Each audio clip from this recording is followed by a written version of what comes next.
Eh ben, salut à tous, tout le monde. J'espère que tout se passe bien, que votre confinement se passe bien. Attention, hein, restez chez vous. Alors aujourd'hui, j'avais envie de faire un petit unboxing, comme on dit, hein, dans le milieu. Parce que j'ai commandé quelque chose et voilà, je voulais le voir avec vous et puis vous donner mon ressenti. Voilà. Alors, il s'agit de ceci. Hop, voilà. Voilà. Alors, c'est un casque qui permet de brancher dans sa basse et de jouer à 3 heures du matin s'il a envie nous prendre de faire un slap ultime à la Marcus Miller à 3 heures du matin sans réveiller tous les voisins, tout le monde dans l'immeuble. Donc voilà, donc on va regarder ce qu'il y a dedans et je vais essayer, puis je vous donnerai mes impressions avec et je vous donnerai toutes les spécificités après. Voilà, bon on va ouvrir la boîte. C'est parti pour le unboxing. Mais, mais, où est le produit, on me direz-vous? Simplement pour vous montrer qu'il y a quelques années, j'avais acheté ceci. Voilà. C'était la même chose, mais version, voilà, version, on branche directement la guitare. Alors il y avait là la prise pour mettre un MP3, un lecteur MP3. Après, il y avait donc le volume, la tonalité. Là c'était une petite boîte à rythme avec deux ou trois rythmes qu'on pouvait changer le tempo. Et là le phone. Donc j'avais acheté ceci à l'époque. Ça c'est déjà sympa pour vous dire, pour faire le slap ultime à 3 heures du matin sans réveiller tout le monde. C'est génial. Voilà.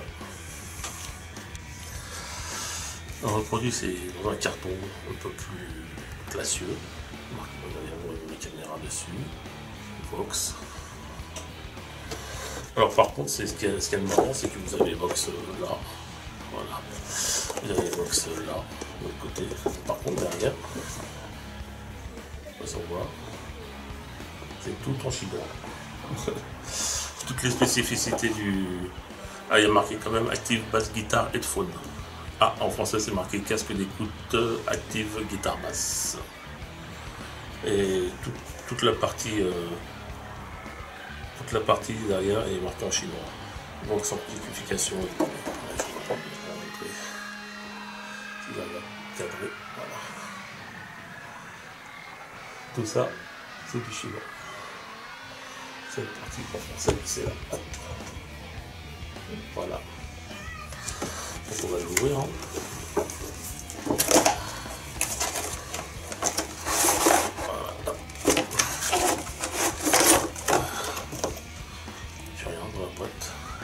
Voilà, hop, on met ça tout. Là, une notice technique. Voilà, qui m'a l'air d'être en français, c'est un peu c'est une feuille à 3, il me semble, pliée en à peu près 25 fois. Donc il y a quand même du français. C'est parti là, voilà.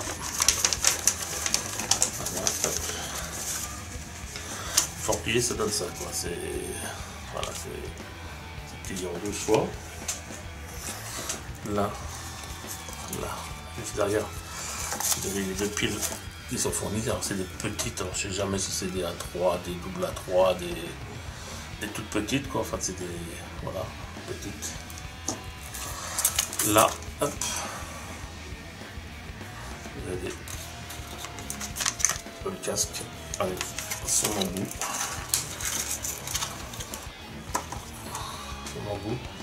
Il suffit de dévisser, voilà, et on a un petit, voilà, un tout petit embout, si vous voyez, on a un adaptateur en plus gros. Ça c'est sympa parce qu'en général, pour utiliser du matériel, là, des fois c'est un petit embout qu'il faut, des fois c'est un gros, donc là, on pense à mettre les deux. En plus, ce qui est bien, c'est que ça se visse. Là, pour y tirer dessus, ça tient. Donc c'est à peu près tout. Alors il y a bien sûr les éternels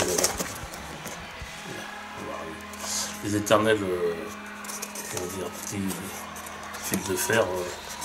Ça vient un peu comme à Noël, les jouets des enfants, où il y en a 25 par centimètre carré sur un jouet. Hein, les parents, ça vous dit quelque chose. Là il y en a 1, 2, 3, 4. Voilà, bon, je vais enlever tout ça, je vais brancher le casque, je vais mettre tout tout ce qu'il faut, je vais l'essayer, puis je vais vous donner mon avis après. On se retrouve après. Oui, alors un petit détail, je n'ai pas fait gaffe au départ, mais regardez, quand je parlais des petits fils en métal, et ben en fait ils ont mis une protection sur le casque pour éviter que ça raye le casque. Donc là c'est bien joué Vox, bien joué. Je sais pas si on verra à la caméra, ouais je pense qu'on voit bien. Voilà, bon, je défais tout ça puis je vous montre le casque.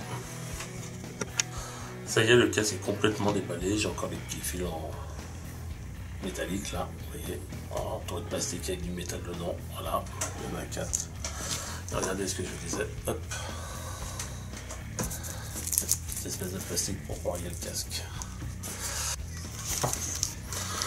Donc voilà le casque comment il se présente.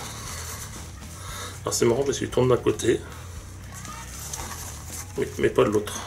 Donc vous avez les arceaux, voilà, on peut l'agrandir, faire une grosse tête.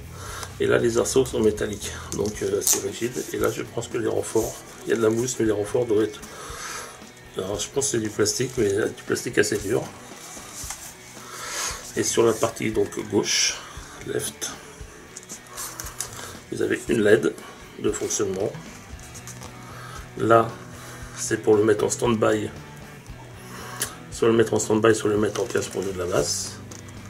Là c'est le volume effect. Là c'est l'entrée in de la source audio, de téléphone, MP3. Ça c'est le fil qui va à votre basse ou à votre lecteur audio. Là, ouais, là c'est le volume. Là c'est la tonalité et là c'est le gain. Et après il n'y a plus rien. Voilà. Donc le casque se présente comme ça. Comme ça. Et on peut... Version grande ça fait... Donc moi, je vais l'essayer quelques temps et puis je vous donnerai mon retour dessus.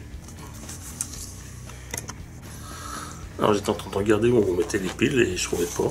Voilà. Et en fait, regardez celui-là, il y a deux petites encoches. Bonjour les bras. En fait, il suffit de faire comme ça. Hop. Et vous avez le compartiment à piles. Voilà. Donc c'est pas top comme compartiment parce que pour remettre, si vous mettez à l'envers, bah c'est pas top, vous avez le box à l'envers, voilà, et puis c'est pas top, donc on le met à l'endroit, il faut viser l'écran, hop, comme ça, un petit tour, et voilà, là ça tient, mais c'est pas, ils auraient pu prévoir autre chose quoi, voilà, genre une petite pile déjà montée dedans avec un rechargement en USB, ça aurait été mieux, voilà. Bon bah et bien voilà, je suis amusé avec le casque Vox, il s'appelle Vox Bass, j'ai plus trop le nom, APHN Bass, c'est Unplug Bass ou quelque chose comme ça. Donc alors, j'ai essayé au niveau du son, bah, c'est à peu près un petit peu meilleur que le petit Vox, voilà, celui-là on mettait directement à la basse, voilà. Au niveau du son, on entend bien, hein.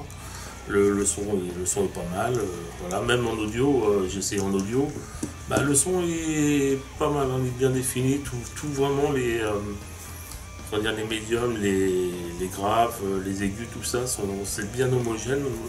Par contre il a un super son au niveau audio, ça il n'y a pas de problème. Alors, Audio Technica, s'il y en a qui connaissent, hein, ils me disent si c'est une bonne marque. Après, je connais pas grand chose, il semblerait que ça soit pas mal.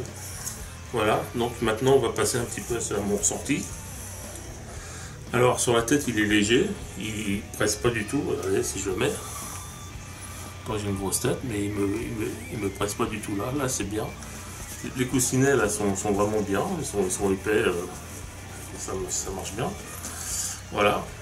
Alors maintenant je vais passer un peu sur les points négatifs, parce qu'il en faut bien, hein, voilà. Alors ce casque là il est bien si vous voulez jouer de la basse à 2 h du matin, comme je disais, pour faire le slap ultime, travailler le slap ultime ou la ligne de basse qui tue à 3 h du matin, ça c'est génial, vous ne réveillez personne, nickel, vous entendez bien, il n'y a pas de problème. Par contre déjà bon, on va commencer par la batterie. Il faut prendre dans le paume de la main comme ça, faire pas un quart de tour mais un huitième, enlever, hop, voilà, pour le remettre c'est pareil, voilà, hop, attendre un petit claque, voilà. Alors, déjà premier point négatif, c'est que si vous oubliez par exemple, d'enlever le stand-by, c'est-à-dire vous jouez avec votre base, vous le mettez là sur on en fait, et si vous oubliez, vous faites pas gaffe, vous mettez votre casque à l'envers, comme ça. Et puis après, bon, j'ai fini de bosser, enfin j'ai fini de travailler la base, je peux le poser. Vous faites pas forcément gaffe à la LED, vous mettez dans ce là comme ça. Vous le posez comme ça en disant c'est bon, voilà, vous le laissez une nuit, une journée, et la pile se décharge avec la LED, quoi. Il n'y a pas de coupe circuit, il faut vraiment le mettre sur... penser à le mettre sur position casque pour que ce soit les piles étincelant, les piles vont se décharger pour rien. Ensuite, je vais me rapprocher un peu, voilà. Au niveau, alors là, c'est un effet en fait, c'est l'effet qui fait un peu vibrer, c'est l'effet que je parlais tout au début, c'est l'effet qui fait un peu vibrer, comme si c'était une enceinte qui vibrait, vous savez, une enceinte qui fait un peu, parce qu'elle est un peu saturée, donc c'est sympa, c'est pas flagrant, bon, bref. Sinon les contrôles là fonctionnent bien, c'est-à-dire les contrôles là et là, ça y a pas de problème, le volume c'est très bien, le gain et la tonalité ça marche très bien. Par contre, ils ont mis, je sais pas si ça se voit bien, une espèce de, peut-être comme ça, voilà, peut-être comme ça, une espèce de quelque chose qui est en plus, quoi, et pour avoir accès au contrôle, c'est une galère.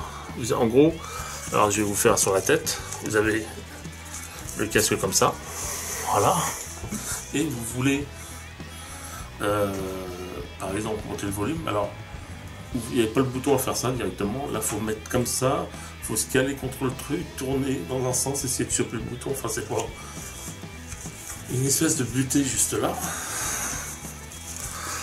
Je sais pas si on va bien la voir à la caméra, voilà la butée qui est là, et le bouton juste derrière. Donc cette butée là, pour accéder en temps réel, vous êtes plutôt obligé d'enlever le casque, de prendre comme ça, de régler comme vous voulez, et après remettre sur le casque.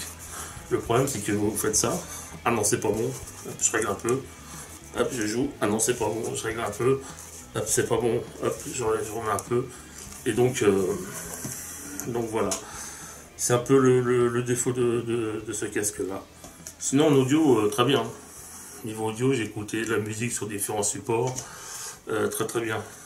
Pour le test de la basse, j'ai essayé avec ma Squier 50, c'est une Classic Vibe 50, je l'ai upgradé aujourd'hui en plus. J'ai mis un Simon Duncan SPB1, il me semble. Et comme contrebasse, Musicman Bongo, 5 cordes, donc tout active. J'ai pris une passive, une active pour faire ce test. Les deux s'en sortent très bien. Et aussi une dernière chose, c'est que pour l'entrée audio, vous n'avez pas de volume d'entrée. En fait, le volume de l'audio se fera par alors soit votre téléphone portable, soit votre tablette ou soit votre lecteur MP3, quoi. Donc c'est un peu dommage, on aurait préféré plus avoir un volume d'entrée sur l'audio, qu'on puisse bien mixer entre la basse et puis l'audio, qu'on entende bien les deux, ou baisser un peu l'audio et remonter un peu la basse, tout ça. Donc voilà, donc pour le prix, je le conseille pour ceux qui veulent jouer tranquillement sans réveiller personne le soir, ou même ça, hein, ça marche aussi très bien. En plus là il y a une petite boîte à rythme, bon il y a 2 rythmes, voilà, un rythme chapoum et un autre un peu plus funky, on peut régler le niveau et comment dire, le tempo, tout ça, donc voilà, donc là il n'y a pas de boîte à rythme, c'est un peu dommage, ils auraient pu en mettre une, même 2-3 rythmes ça aurait suffi, histoire de travailler un petit peu, voilà. Sur ce, j'espère que le test vous a plu, et puis je vous dis à la prochaine, et bon confinement. Salut.